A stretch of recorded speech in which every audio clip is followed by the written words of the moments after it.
is a real important point. Companies don't make things happen. People do. You might work in a company and the leadership of the organization has a vision, a plan, a strategy, and puts it out there. But unless the people in the organization own it, take responsibility for making it happen and actually do it, it ain't going to happen. Yeah? Here's the question, okay? If people make things happen, here's the question. What percentage of the people who are employed in the great Sydney CBD buildings surrounding us, yeah, are engaged? Here's the number, 20%, okay? Now this is a number according to the Gallup survey, and there are many other such surveys, yeah? But the Gallup survey reckons 20% of people are engaged at work. Yeah, that means 80% are not, okay? So it seems to us, and seems to me, that people are not engaged at their place of work by their work. And this is fundamentally an issue. And I know it's an issue facing many people. I'll skip that slide. There's a lot of satire that sits around this whole notion of company, the institution, and people. Dilbert is a great. If you want to read Dilbert or follow Dilbert? So here's the Dilbert cartoon. Employee satisfaction has doubled since last year. The credit goes to our new program of firing smart people. You're safe. Yes. Yeah? It's that sort of satirical, tongue-in-cheek kind of look at all the endeavors of great organizations and all the things they try and do. At the end of the day, it's often not the right thing. And when you look at the Harvard Business Review and Fast Company and the sort of magazines that are, you know, in the business zone space, these are some of the covers in the last 12 months, yeah? Getting the best from your people. I gotta get a life, man. Work is crazy. The value of happiness, yeah? That's the Harvard Business Review, yeah? Cover story with a smiley face on it. Harvard Business Review, how to keep your star talent, how to build a culture of trust and collaboration, the real leadership lessons of Steve Jobs. This is a pressing, burning business issue.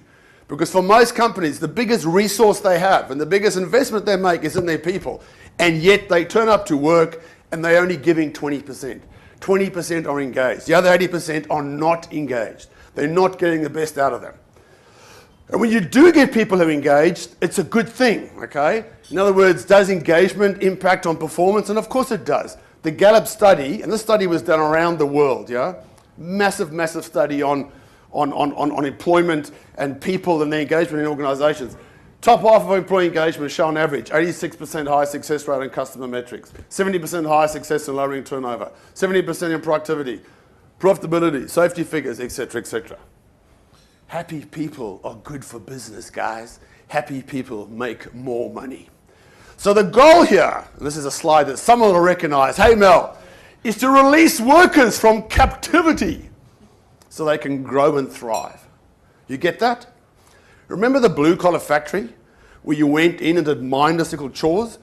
Well, the office has become the white-collar factory. For many, many people, it's dull, it's boring, it's not an outlet for me to express myself and be creative. And for many people, it feels and tastes like that. For us, the way to deal with this and release workers from captivity is through branding, okay? And I want to make 3 points around branding. The first is, what do people want at work? I then want to talk about the concept of having brand on the inside of an organization as opposed to brand on the outside, which is the usual understanding of brand that we all have. And the third is the meaning-making machine and how to create and put that meaning into the organization and into your people's hearts and minds. First thing, what do people want at work? Yeah? Now, you've seen these studies, guys. There are lots of studies like this. This is one of them. You know, top 5 things companies can do to help their staff stay committed and motivated. We've got respect, life-work balance, quality service, quality colleagues I get to work with, the type of work I get to do. I come in, I get a chance to do my best and do awesome stuff. Oh, and by the way, I'd like to be paid as well. In other words, salary is not the number one reason. Yeah? Duh. If you think about it, of course it's not. People don't just work for a salary. People work. It's part of their life. They want to contribute in a way that's bigger than just earning a paycheck. Salary is number 6, yeah? So when we think about this, and you think about people in organizations, our preference, and I think the way to do this, is to assume a positive view of people and human nature. And very often, if you think about the HR function in an organization, it assumes a negative view. The role of HR is to make sure you don't take too many sickies, you don't jip the petty cash, yeah? and you put in your bloody form so you can, when you take your leave. In other words, it's there to protect the interests of the company. The assumption is that you are going to do something wrong in some way. If you assume a positive view of human nature, everyone naturally wants to be engaged at work. Yeah? Do they not? So it's not like a case of, oh God, only 20% of people are engaged. How do we get the rest engaged? Well, you know what? They want to be engaged. Given the choice between average and awesome, every person I know would choose awesome. Why wouldn't you? You see that thing there? It's a potato. You know what happens when you put a potato in the corner of a dark room and it's pitch black, yeah? You know, it just starts growing and a little root comes out of it, and you have one little tiny bit of light in the corner of the room. You know what that root does? It grows towards the light. Yeah? Have you seen that? It grows towards the light. And that's what people do. They gravitate towards the light. But there has to be some light, guys. There has to be some light that they can grow towards. So these are the KPIs for the new talent economy. The key performance indicators: pride, ownership, satisfaction, happiness. Yeah? These are the things that people are wanting. Fundamentally, when you talk to people about what it's about, these are the KPIs. And underneath it all is this fundamental thing. People need connection. People need empathy. People need open communication. We do, you do, I do, we all do. We call it branding. Yeah? This is the language of brand. Who are we? Where are we headed? What do we do? How do we do it? Why do we do it? You've seen this sort of language before. And what often happens, and this is a bit of our blueprint and how we work, yeah? And this blueprint drives brand on the inside, brand on the outside. But this is what tends to happen, okay? When people sit around in big committees making decisions about, you know, guided by a relentless, put in heartfelt adjective here, focus on cliche, another cliche, and yet another cliche. In other words, you kind of get the cynicism that sits around this. Oh yeah, another vision statement, another mission statement, another set of values. Oh great, rah, rah, rah. What the hell does that mean to me? In other words, there's a distinction between branding on the inside that is institutionalized. You know, it's like treating everybody like just putting him back in boxes again, and there you are. And that is real and meaningful and personal. Yeah? So this is the key. Let me ask you this question. Very fundamental, basic, but important question.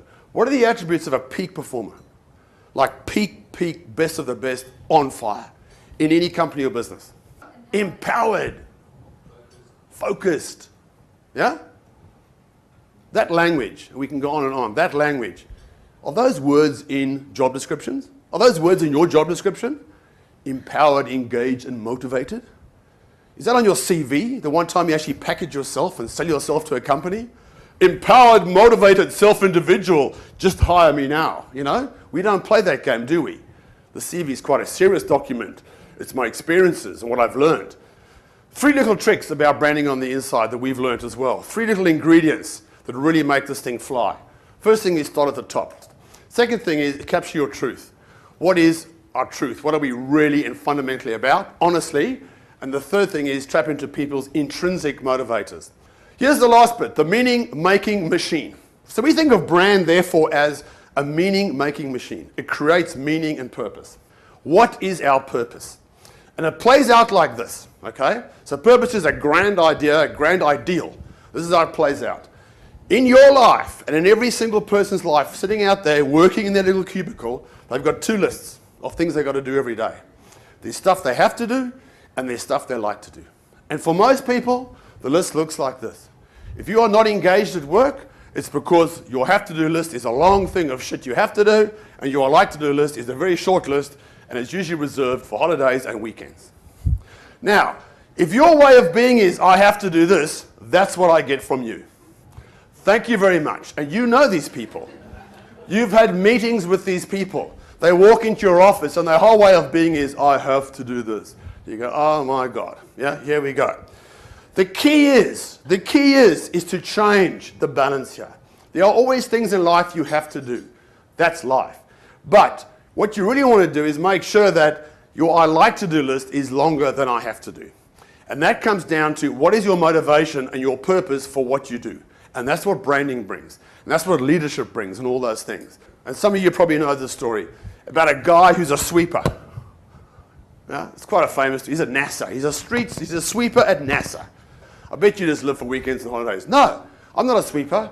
I am playing my part in landing man on the moon. I'm playing my part, in doing the Star Trek Enterprise, exploring and going where no man has gone before. I'm the sweeper. I'm not the guy on the rocket, but that's what I'm about. That's the purpose. That's the greater glory why I'm here.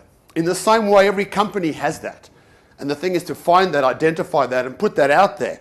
And people, like the potato in the corner, will aspire to that and latch onto it in their own unique way. And that way, you can have a really powerful brand happening in the organization.